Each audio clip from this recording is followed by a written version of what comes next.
Juliana Marens, una joven, cayó en un volcán y estuvo 4 días viva, gritando por ayuda que nunca llegó. Mientras drones la grababan inmóvil entre las rocas, los rescatistas no se movieron. ¿Negligencia? ¿Abandono? ¿Una muerte evitable silenciada por autoridades? Esta no es solo una historia trágica. Es una denuncia. Una brasileña de 26 años, llena de vida, fue dejada morir en uno de los destinos turísticos más populares del mundo. Y lo peor, intentaron encubrirlo. Quédate, porque lo que vas a escuchar te va a indignar. Juliana Marens, una joven brasileña de 26 años, pisó suelo indonesio a comienzos de junio de 2025 con una mochila al hombro y un sueño por cumplir: recorrer algunos de los paisajes más salvajes y espirituales del sudeste asiático. Nacida en el estado de Río de Janeiro, era psicóloga de formación y nómada por elección.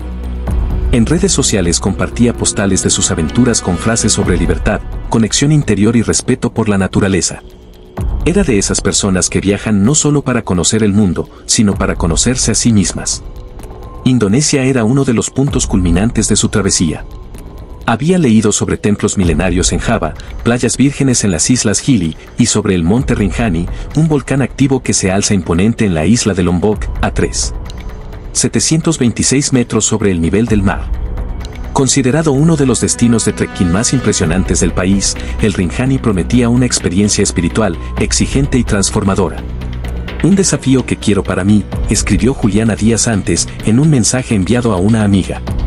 El 21 de junio, bien temprano por la mañana, se unió a un grupo de excursionistas bajo el cuidado de una agencia local. Iban acompañados de un guía y porteadores que llevaban provisiones. El recorrido, programado para durar 3 días, empezaba en Sembalun Laban, una pequeña aldea al pie del monte. Desde allí, comenzaba el ascenso entre campos de maíz, bosques tropicales y tramos de tierra volcánica seca. El clima era inestable, las nubes cubrían intermitentemente el cielo, y ráfagas de viento frío presagiaban condiciones complicadas en los tramos más altos. Juliana, según relatos posteriores de otros senderistas, iba animada pero con un paso más lento que el resto. Había insistido en cargar su propia mochila, como solía hacer en sus caminatas anteriores, y mantenía una actitud positiva. Pero el ascenso era duro, la combinación de humedad, pendiente y altitud empezaba a pasarle factura. A medida que el grupo avanzaba, Juliana fue quedando cada vez más atrás. Cerca del mediodía, el grupo alcanzó una zona empinada conocida como la Lengua del Diablo, una franja estrecha entre rocas sueltas que exige concentración y fuerza física. Fue en ese punto donde Juliana pidió detenerse. Dijo que se sentía débil, mareada, y necesitaba descansar. No era una queja, fue un pedido sereno, dicho sin dramatismo, pero con la firmeza de quien conoce su cuerpo. El guía sugirió que tomara agua y continuara luego de un breve receso. Ella se sentó al borde del sendero, con la vista puesta en la niebla que empezaba a cubrir el cráter. Según testimonios posteriores, algunos del grupo pensaron que la alcanzaría más adelante. Otros creyeron que había decidido dar marcha atrás. Nadie se alarmó de inmediato. El guía optó por seguir con el resto del grupo, creyendo que Juliana retomaría el camino una vez se recuperara. No hubo verificación ni protocolo de seguridad aplicado en ese momento. Fue la última vez que la vieron de pie. El atardecer cayó con rapidez en la montaña. Las temperaturas descendieron. Cuando al fin se dieron cuenta de que Juliana no había vuelto, comenzaron a llamarla a gritos. No hubo respuesta. Solo el murmullo del viento entre los arbustos y las sombras de la noche envolviendo el volcán. Lo que había comenzado como una caminata espiritual entre nubes y lava petrificada, se convertía en el inicio de una tragedia. El viaje de los sueños estaba a punto de transformarse en una pesadilla. Y Juliana, sin saberlo, había cruzado un punto sin retorno. Mientras el grupo avanzaba en su ascenso por la ladera del Rinjani, Juliana Marens quedó atrás, caminando con pasos lentos sobre un sendero angosto de tierra volcánica suelta. El terreno se volvía cada vez más traicionero, y las señales de fatiga en su cuerpo eran evidentes.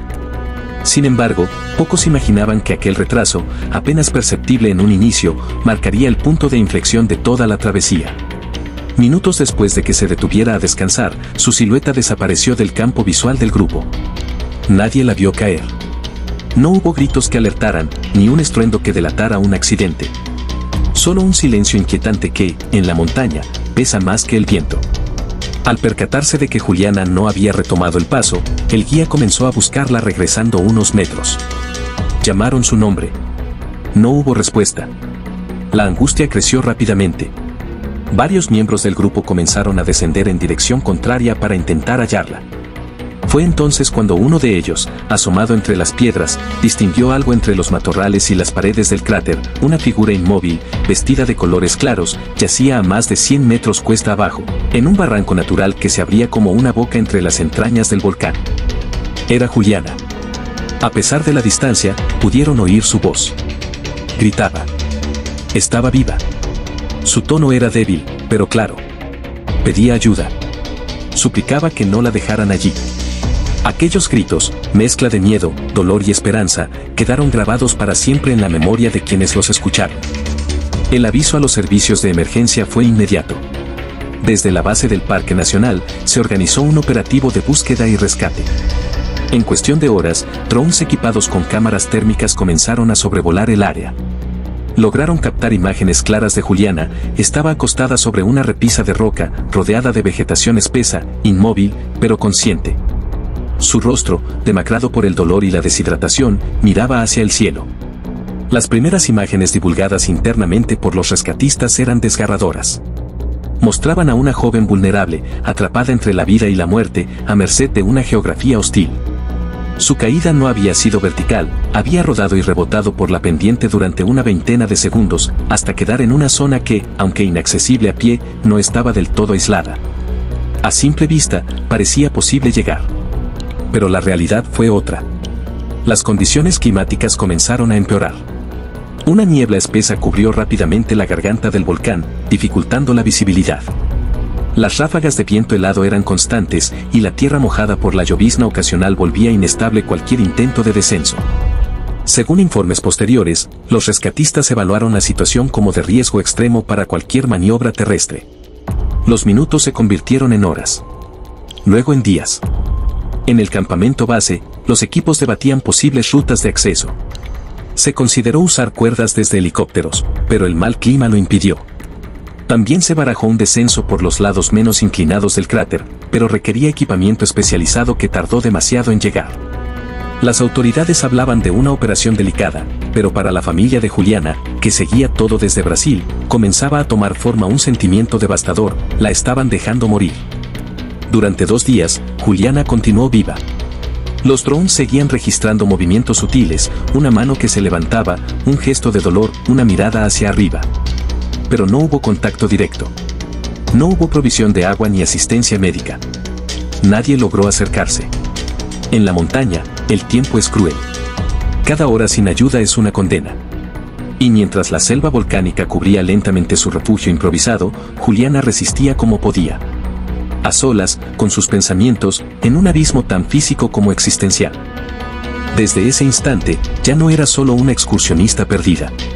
Era una vida suspendida en el borde de lo posible, ignorada por un sistema de rescate lento, atrapada entre la burocracia y la montaña. La caída de Juliana había comenzado con un paso en falso, pero lo más grave aún estaba por suceder. Y el mundo, aún sin saberlo, ya la estaba perdiendo. Durante 4 días, Juliana Marens permaneció con vida en el fondo del barranco del volcán Rinjani. Herida, sola, sin agua ni alimento, resistió como pudo en medio de la humedad, el frío nocturno y el silencio más absoluto. Aquel hueco de piedra y vegetación se convirtió en su cárcel natural. Según especialistas que vieron las imágenes captadas por los drones, sus movimientos eran escasos pero constantes. A veces levantaba la mano. A veces giraba el cuello. Su cuerpo seguía luchando, esperando ayuda que nunca llegó. En Brasil, la noticia de su caída ya se había viralizado. La familia de Juliana, desesperada, comenzó a dar entrevistas a los medios. Su madre, entre lágrimas, rogaba a las autoridades indonesias que aceleraran el rescate. Ella está viva. Por favor, no la dejen morir sola, dijo en una entrevista televisiva. Las redes sociales se llenaron de mensajes de apoyo y de indignación. Se organizaban cadenas de oración mientras se multiplicaban las críticas hacia la lentitud de la operación. La información que llegaba desde Indonesia era fragmentada y contradictoria. Las autoridades locales aseguraban estar trabajando día y noche en una estrategia de rescate segura. Sin embargo, la familia recibió reportes de que, durante los primeros 2 días, ningún rescatista había intentado bajar hasta el sitio donde estaba Juliana. Las condiciones climáticas, la niebla persistente y la complejidad del terreno eran los argumentos que justificaban la demora. Pero para muchos, se trataba de una excusa ante una alarmante falta de preparación y medios. La frustración crecía. La agencia turística que organizó la excursión guardaba silencio.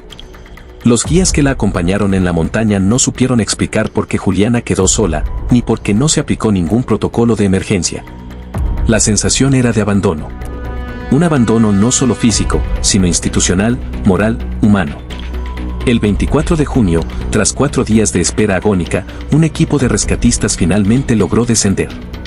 Llegaron hasta la zona donde los drones habían localizado a Juliana por última vez. El silencio era absoluto. Su cuerpo yacía sin vida, tendido entre las piedras húmedas. Había muerto allí, en la soledad más brutal, a pocos metros de donde todos sabían que estaba. Pocas horas después del hallazgo, las autoridades indonesias divulgaron fotografías del momento del rescate. En las imágenes, varios hombres aparecen en la ladera con cuerdas y cascos, posando en lo que parecía ser una operación en curso. Pero las fotos no mostraban a Juliana con vida. Era, en realidad, una recuperación de cadáver. La familia, desde Brasil, desmintió la versión oficial. Acusaron directamente a las autoridades de haber montado un relato ficticio para encubrir su negligencia. No fue un rescate. Fue una recuperación después del abandono. Ella estuvo viva todo ese tiempo. Y la dejaron morir, dijo el hermano de Juliana ante la prensa. Lo que debía haber sido una acción de emergencia se había transformado en una cadena de errores, de omisiones, de desidia. Juliana murió esperando. No a causa de su caída, sino por la falta de respuesta. Su historia, desde ese momento, dejó de ser un accidente en la montaña y se convirtió en un caso que removió conciencias y sembró preguntas incómodas. ¿Qué valor tiene una vida cuando no hay voluntad real de salvarla? En el cráter del Rinjani, el eco de su voz aún parecía flotar entre la bruma. Una súplica que nadie quiso, o pudo, escuchar a tiempo.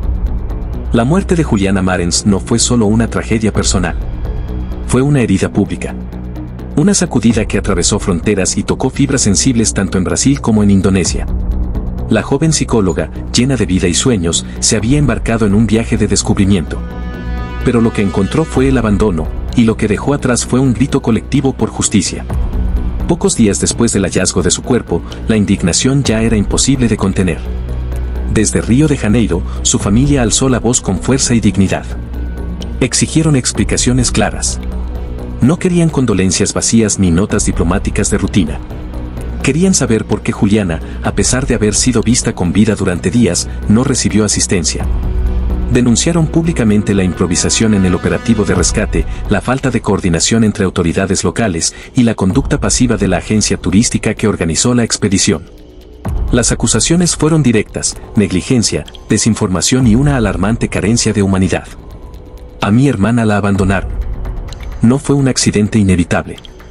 Fue un proceso lento de indiferencia, declaró su hermano en una rueda de prensa.